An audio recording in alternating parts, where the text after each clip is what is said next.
નમસ્કાર મિત્રો, D farmer ચેનલમાં તમારું સ્વાગત છે। દેશ, દુનિયા અને ગુજરાતના તાજા, મોટા અને સૌથી મહત્વપૂર્ણ સમાચાર જાણીએ તે પહેલા ચેનલમાં નવા હોય તો ચેનલને જરૂરથી સબસ્ક્રાઇબ કરી અને વિડીયોને લાઇક કરી દેજો। આતિશીને વિપક્ષના નેતા બનાવવામાં આવ્યા। આપ ધારાસભ્ય દળની બેઠકમાં લેવાયો મોટો નિર્ણય। કેન્દ્ર સરકાર અને ખેડૂતો વચ્ચેની બેઠક અનિર્ણિત રહી। દલ્લેવાલાએ કહ્યું, ભૂખ હડતાલ સમાપ્ત થશે નહીં। ત્રીજા વિશ્વયુદ્ધના ભણકારા રશિયાના રક્ષામંત્રીએ સૈનિકોને કર્યા હાઈ એલર્ટ। પાકિસ્તાન અને બાંગ્લાદેશ વચ્ચે સીધો વેપાર શરૂ। 50,000 ટન ચોખા ઢાકા મોકલવામાં આવશે। BBCIની પડતાલ બાદ ભારત સરકારે દવાઓની નિકાસ પર પ્રતિબંધ મૂક્યો। RBIના પૂર્વ ગવર્નર શક્તિકાંત દાસ પર મોટી જવાબદારી। હવે PM મોદી સાથે કામ કરશે।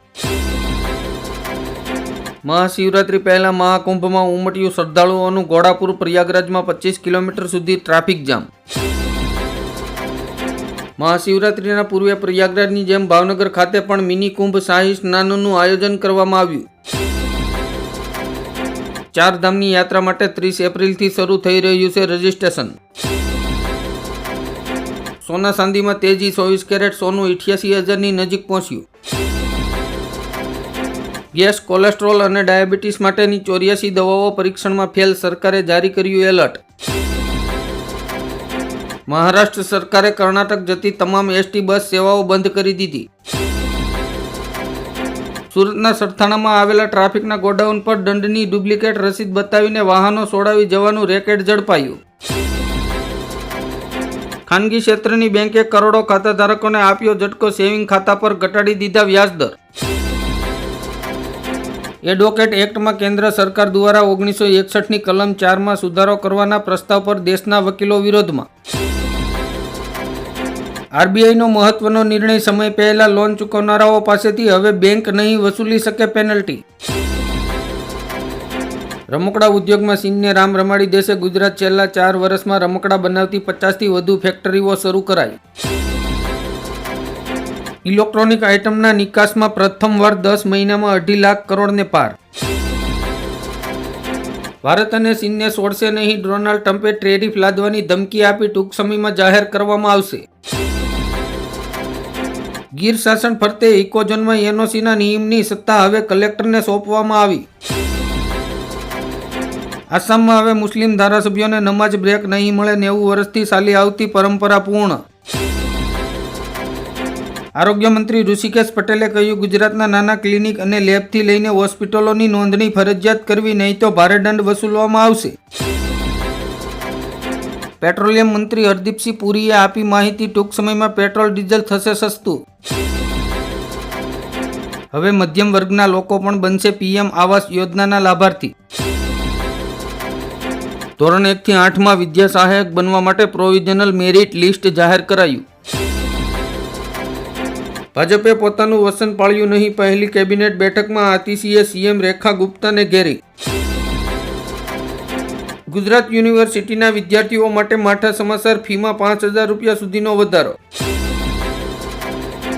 રાજ્યના વહીવટી માળખા અને કાર્ય પદ્ધતિઓમાં જરૂરી ફેરફાર કરવા માટે પંચાયતની રચના કરશે।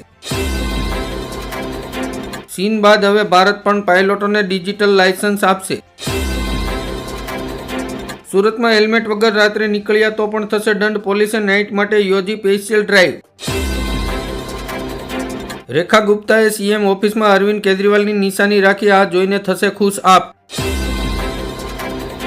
CM યોગીએ કહ્યું, UPના બજેટમાં યુવાનોને વ્યાજમુક્ત લોન અને વિદ્યાર્થીનીઓને સ્કૂટીની ભેટ આપવાની જોગવાઈ કરવામાં આવશે।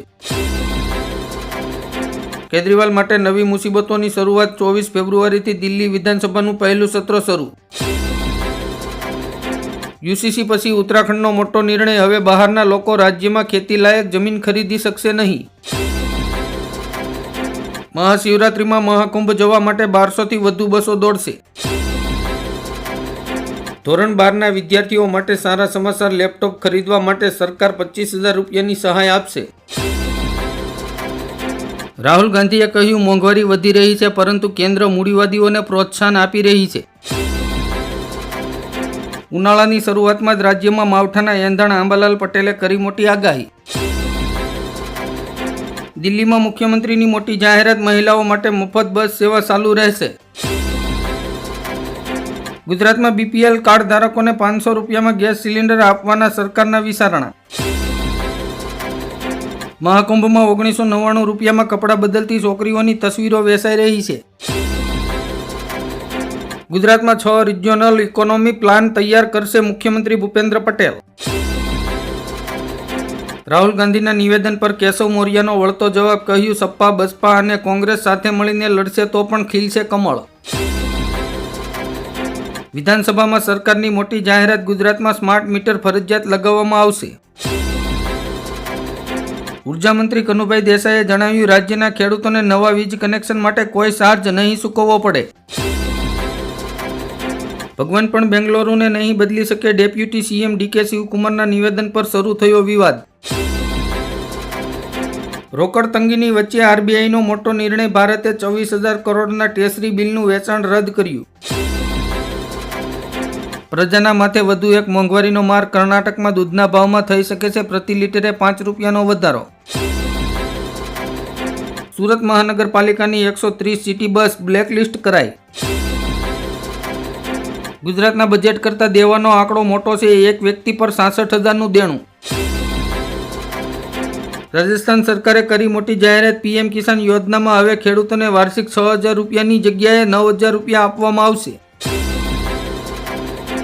આરટીઈમાં પ્રવેશ માટે 28મી ફેબ્રુઆરીથી ઓનલાઈન અરજીઓ સ્વીકારવામાં આવશે. રાજ્યના ખેડૂતો માટે મહત્વની જાહેરાત, કિસાન ક્રેડિટ કાર્ડમાં ધિરાણની મર્યાદા 3 લાખમાંથી વધારીને 5 લાખ કરવામાં આવી. ગુજરાત સરકારે લીધો મોટો નિર્ણય, હવેથી સરકારી કર્મચારીઓ સમયસર ઓફિસ નહીં પહોંચે તો થશે મોટી કાર્યવાહી. લોન લેનારાઓ માટે સૌથી મોટી રાહત, સ્ટેમ્પ ડ્યુટી 25,000માંથી ઘટાડીને માત્ર 5,000 કરવામાં આવી.